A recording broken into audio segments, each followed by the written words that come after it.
राधा स्वामी दयाल की दया, राधा स्वामी सदा सदा। आत्मा को बेचकर मन को मोटो कर लियो, आत्मा को बेचकर मन को मोटो कर लियो। जिंदगी में मन की पूर्ति ना भई है, जिंदगी में मन की पूर्ति ना भई है।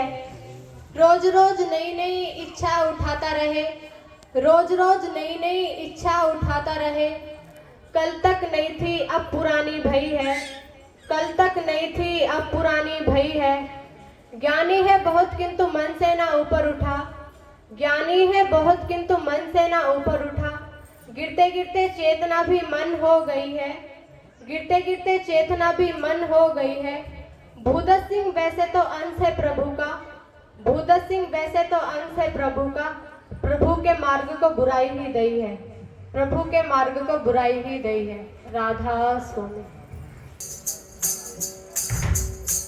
दुख देती अति चाह स्वयं पर ठहरो रे भाई, दुख देती अति चाह स्वयं पर ठहरो रे भाई, दुख देती अति चाह स्वयं पर ठहरो रे भाई, दुख देती अति चाह स्वयं पर ठहरो रे भाई।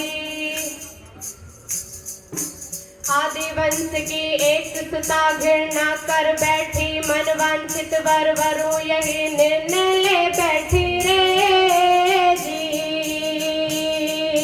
आदिवंश की एक सुता घृणा कर बैठी, मन वांछित वर वरु यही निर्णय ले बैठी रे जी। इच्छा ले घर से चली खोजे नगर ने,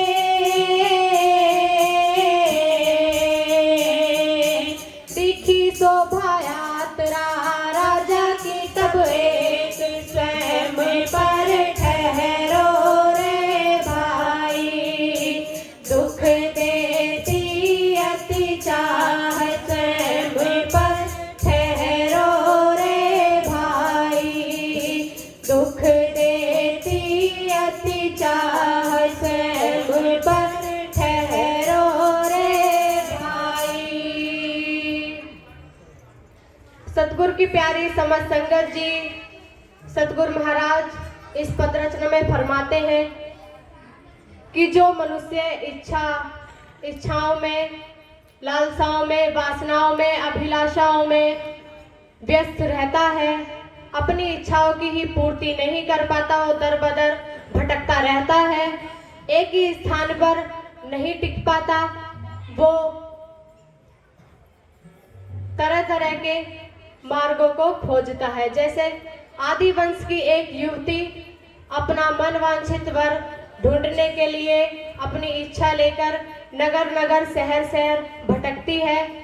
उसे बहुत दूर जाकर एक राजा की शोभा यात्रा दिखाई देती है। राजा उच्च सिंहासन पर बैठा था और उसके मंत्रीगण, उसके कर्मचारी उसके पीछे पीछे चल रहे थे। अब युवती राजा की शोभा यात्रा देखकर, राजा को देखकर आगे क्या कहती है सुनिए। सोचा इससे बड़ा आदमी और न पाऊं शादी, इससे करूं मैं भी रानी हो जाऊं रे जी। सोचा इससे बड़ा आदमी और न पाऊं शादी, इससे करूं मैं भी रानी हो जाऊं रे जी। तभी सन्यासी देख कर राजा आसन छोड़, चकित हुई जब राजा ने नमन किया कर जोड़, स्वयं पर ठहरो रे भाई, दुख देती अति चाह स्वयं पर ठहरो रे भाई, दुख देती अति चाह स्वयं पर ठहरो रे भाई। युवती जब राजा को देखती है कि वो उच्च सिंहासन पर बैठा है तो वो सोचती है कि क्यों ना मैं इससे ही शादी करूं। ये कितना बड़ा आदमी है, इससे शादी कर कर मैं भी रानी हो जाऊंगी, रानी बन जाऊंगी। तब तो वो राजा के संग संग चल देती है।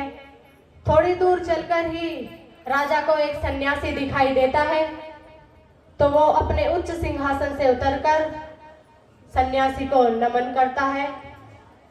तो ये सब देख रही युवती आगे क्या कहती है सुनिए।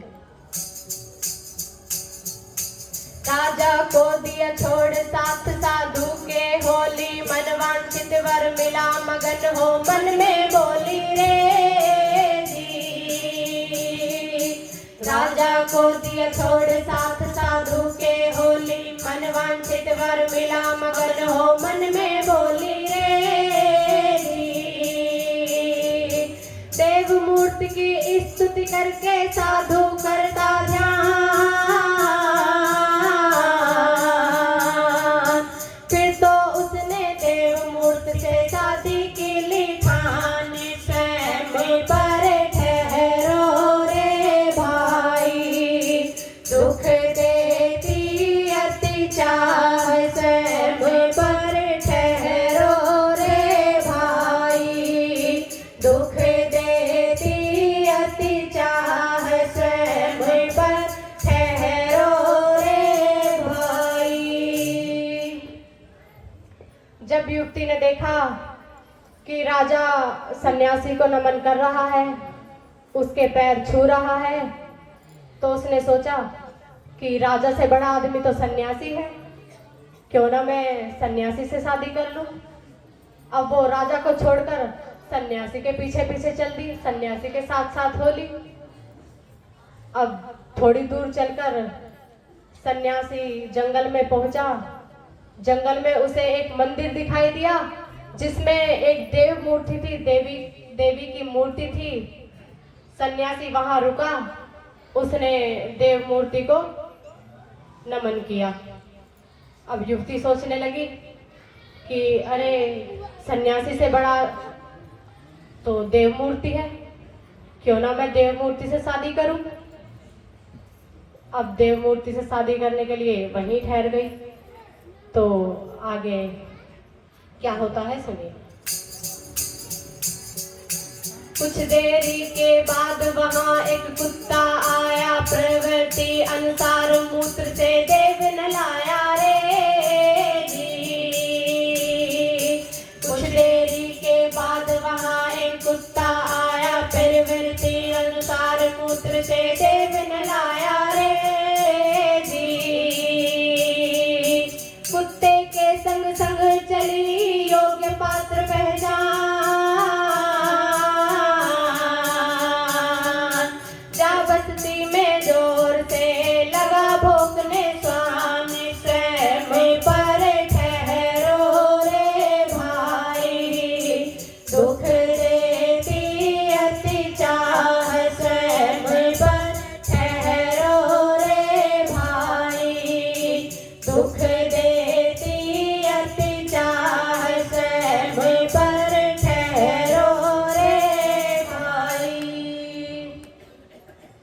युवती जब देव मूर्ति के साथ ठहरी तो वहां कुछ ही देर में एक कुत्ता आया। अब कुत्ते का तो स्वभाव होता है, उसकी तो प्रवृत्ति है कि कहीं भी वो मूत्र कर देता है, पेशाब कर देता है। तो उसने देव मूर्ति के ऊपर भी पेशाब कर दिया। तो युवती सोचने लगी कि अरे देव मूर्ति से बड़ा तो कुत्ता है, क्यों ना मैं कुत्ते से शादी कर लूं। अब वो कुत्ते के संग संग चली पड़ी। उसने सोचा कुत्ता ही है मेरा योग्य पात्र। अब वो कुत्ते के संग संग चल पड़ी। अब कुत्ता जिस बस्ती में रहता था, जिस मालिक के यहाँ था, वो उस बस्ती में पहुंचा। अपने मालिक के दरवाजे पर जोर जोर से भौंकने लगा। जोर जोर से भौंकने लगा तो दरवाजा बंद था। अब दरवाजा खुलता है तो क्या देखती है युवती सुनिए। आदि वंश का एक युवक तब बाहर आया, कुछ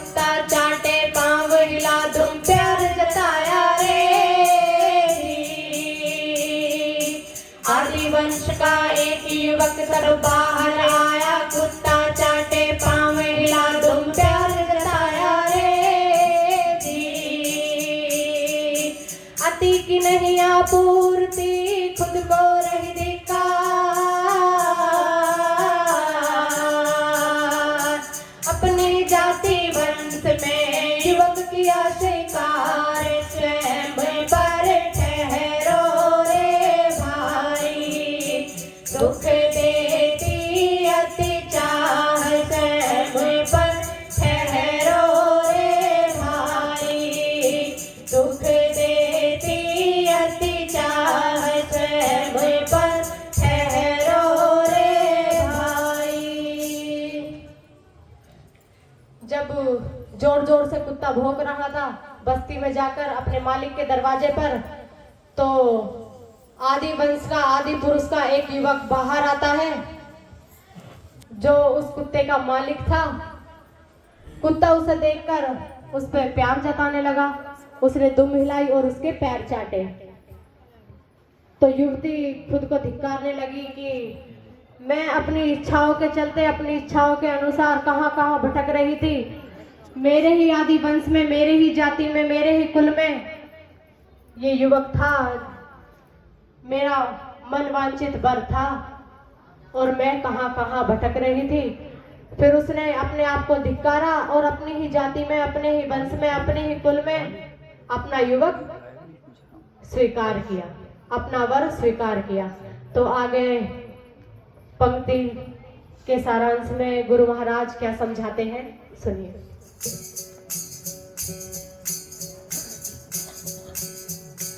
और छोर कुछ ना है नसीमा इच्छा की है, अंत नहीं अस्तित्व अशांति ही बाकी है रे जी। और छोर कुछ ना है नसीमा इच्छा की है, अंत नहीं अस्तित्व अशांति ही बाकी है रे जी। गुरु ज्ञान मिशन की बस्ती में प्रभु पिया लेखो,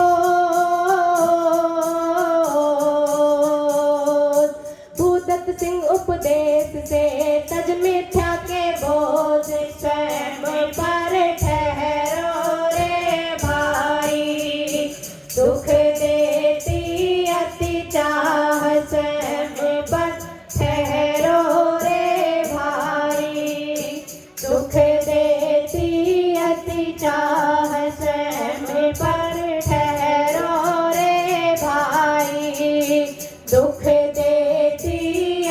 चाह स्वयं पर ठहरो रे भाई।